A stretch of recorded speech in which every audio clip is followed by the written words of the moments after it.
ఛానల్లోకి స్వాగతం. ఈ రోజు ఈ వీడియోలో మనం మిథున రాశి వారి యొక్క జాతకం గురించి తెలుసుకుందాం. వీరి జీవితానికి సంబంధించినటువంటి ముఖ్యమైన అంశాలు ఏంటి, అలాగే 2025వ సంవత్సరం ఏప్రిల్ 30వ తేదీ బుధవారం యొక్క దినఫలాలు మిథున రాశి వ్యక్తులకి ఏ విధంగా ఉంటాయి. ఈ రోజు దినఫలాల ప్రకారం మీ వీధిలో ఉన్నటువంటి ఒక స్త్రీ మీకు ఫోన్ చేస్తుంది, తస్మాత్ జాగ్రత్త. అయితే ఆ స్త్రీ ఎందుకు మీకు ఫోన్ చేస్తుంది, ఎటువంటి వార్త మీకు చెబుతుంది, ఆ వార్త మీకు శుభవార్త లేదా శ్రీ వారాహిదేవి జ్యోతిష్యాలయం పండిత్ పవన్ నంబూదిరి కేరళ తాంత్రిక్ గురువు గారు నంబర్ 1 వశీకరణ స్పెషలిస్ట్. విద్య, ఉద్యోగం, వ్యాపారం, పెళ్లి, ఆరోగ్యం, నాగదోషం, సంతానం, రాజకీయం, వామాచార దోషం, భార్యాభర్తల మధ్య గొడవలు, అత్తకోడల మధ్య గొడవలు, ప్రేమించి మోసపోవటం, స్త్రీ పురుషుల వశీకరణం, ధనం నిలబడలేకపోవటం, ఇటువంటి మీ ఏ సమస్యలకైనా 24 గంటల్లో పరిష్కారం లభించును. సంప్రదించాల్సిన ఫోన్ నంబర్ 9043637512. శుభవార్త. అలాగే ఈరోజు దినఫలాల ప్రకారం మిగిలిన అంశాలు మిథున రాశి వ్యక్తులకి ఏ విధంగా ఉన్నాయి, ప్రతికూలతలు అనుకూలంగా మార్చుకోవటానికి వీరు ఏం చేయాలి, ఈ పూర్తి అంశాలు అన్ని కూడా ఈరోజు ఈ వీడియోలో వివరంగా తెలుసుకుందాం. వీడియోలోకి వెళ్లే ముందు మా చిన్న రిక్వెస్ట్ ఏంటంటే, ఇదివరకు మా ఛానల్ని మీరు సబ్స్క్రైబ్ చేసుకున్నట్లయితే సబ్స్క్రైబ్ చేసుకోండి. అలాగే పక్కన ఉన్న గంట సింబల్ మీద ఆల్ అప్డేట్స్ ని క్లిక్ చేయండి. అప్పుడే మేము అప్లోడ్ చేసే ప్రతి వీడియోకి మీకు నోటిఫికేషన్ అనేది వస్తుంది. ఇక వివరాల్లోకి వెళ్తే కనుక మిథున రాశి అనేది రాశి చక్రంలో 3వ రాశి. మృగశిర 3-4 పాదాలు, ఆరుద్ర 1-2-3-4 పాదాలు, పునర్వసు 1-2-3 పాదాల్లో జన్మించిన వ్యక్తులు మిథున రాశి కిందికి వస్తారు. ఈ రాశి అధిపతి బుధుడు.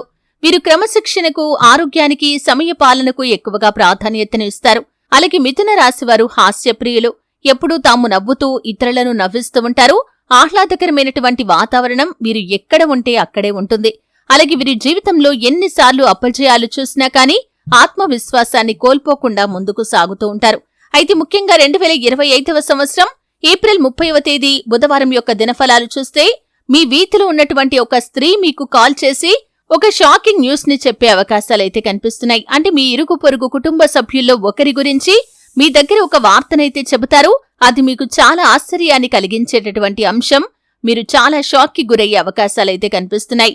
అలాగే మిగిలిన అంశాలు చూస్తే కనుక మిథున రాశి వారు ఈ రోజు దినఫలాల ప్రకారం ఒక నూతన వ్యాపార అవకాశాన్ని కానీ, ఉద్యోగ అవకాశాన్ని కానీ మీరు అందుకునే పరిస్థితులు కనిపిస్తున్నాయి. ఎవరైతే వీటికి సంబంధించి చాలా కాలంగా ప్రయత్నాలు చేస్తున్నారో వారు ఒక అవకాశాన్ని అయితే అందిపుచ్చుకుంటారు. అలాగే ఈ రోజు దినఫలాల ప్రకారం మిథున రాశి వారు ఎవరైతే వ్యాపారవేత్తలు ఉన్నారో మీ యొక్క వ్యాపార జీవితం గురించి ఒక ముఖ్యమైన నిర్ణయాన్ని అయితే మీరు తీసుకోబోతున్నారు. వ్యాపార రంగంలో ఒక మైలురాయిని అధిగమించడానికి ఈ రోజు మీరు తీసుకునే నిర్ణయం మీకు బాగా ఉపయోగపడుతుంది. అలాగే మిథున రాశి వారు ఎవరైతే చాలా కాలంగా విదేశీ వ్యాపార అవకాశాల కోసం కానీ, ఉద్యోగ అవకాశాల కోసం కానీ ఎదురు చూస్తున్న వ్యక్తులు ఉన్నారో ఈ రోజు దానికి సంబంధించి ఒక అప్డేట్ న్యూస్ ని రిసీవ్ చేసుకునే అవకాశాలు కూడా కనిపిస్తున్నాయి. అలాగే ఇరుగు పొరుగు కుటుంబ సభ్యులతో మీకు చిన్న చిన్న మనస్పర్ధలు ఉన్నాయి, జాగ్రత్త పడండి. బంధాలను కాపాడుకునే ప్రయత్నం చేయండి. అలాగే బంధువుల్లో ఒకరు మీపైన ఒక ఆరోపణ చేసే అవకాశాలు ఉన్నాయి. వేరే బంధువుల ద్వారా ఈ యొక్క విషయం మీకు తెలుస్తుంది. ఇది మీకు చాలా మానసికంగా కృంగుతలకి లోను చేసేటటువంటి అంశం. అయితే సమయం వచ్చినప్పుడు భగవంతుడు ఖచ్చితంగా వారికి గుణపాఠం నేర్పిస్తాడు. బంధాలను విచ్ఛిన్నం చేసుకోకుండా కాపాడుకోవడానికి ప్రయత్నం చేయండి. అలాగే మిథున రాశివారు ఎవరైతే చాలా రోజులుగా వివాహ ప్రయత్నాలు చేస్తున్న వ్యక్తులు ఉన్నారో ఈ రోజు ఒక చక్కటి సంబంధం మీ ముందుకు వచ్చే అవకాశాలు కూడా కనిపిస్తున్నాయి. ఆ యొక్క సంబంధం అన్ని విధాలుగా మీకు నచ్చుతుంది. అయితే అతి త్వరలో పెళ్లికి సంబంధించి మీరు డేట్ ఫిక్స్ చేసుకునే అవకాశాలు కూడా కనిపిస్తున్నాయి. ప్రేమ వ్యవహారాల్లో ఉన్నవారు పెద్దలను ఒప్పించడానికి ప్రయత్నాలు చేస్తున్న వారికి కూడా గుడ్ న్యూస్ రిసీవ్ చేసుకునే అవకాశాలు కనిపిస్తున్నాయి. మీ యొక్క పెద్దల నుండి మీకు ఆమోదం లభించబోతుంది. ఇది మీకు చాలా గుడ్ న్యూస్ అనే చెప్పుకోవాలి. ఈ విధంగా అనుకూల ప్రతికూల ఫలితాల మిశ్రమంగా 2025వ సంవత్సరం ఏప్రిల్ 30వ తేదీ బుధవారం అనేది మిథున రాశి వ్యక్తులకి ఉంటుంది. ప్రతికూలతలు అనుకూలంగా మార్చుకోవటానికి శివారాధన తప్పనిసరిగా చేసుకోవాలి. హనుమాన్ చాలీసా, దుర్గా చాలీసా పఠించండి. ఆ శ్రీరామచంద్ర ప్రభువుల వారిని, సీతా అమ్మవారిని భక్తి శ్రద్ధలతో ఆరాధించండి. మీ శక్తి మేరకు పేదలకు దాన ధర్మాలు చేయండి. అపారమైన పుణ్యఫలాన్ని ఖచ్చితంగా మీరు పొందుకుంటారు. ఆర్థిక స్థితి అనుమతిస్తే ఒక దేశీయ గోమాతను దానం చేయండి. ఆవును దానం చేయటం ద్వారా కూడా అత్యద్భుతమైన ఫలితాలను మీరు పొందుకుంటారు. చూశారు కదండి. వీడియో నచ్చితే ఖచ్చితంగా లైక్ చేయండి.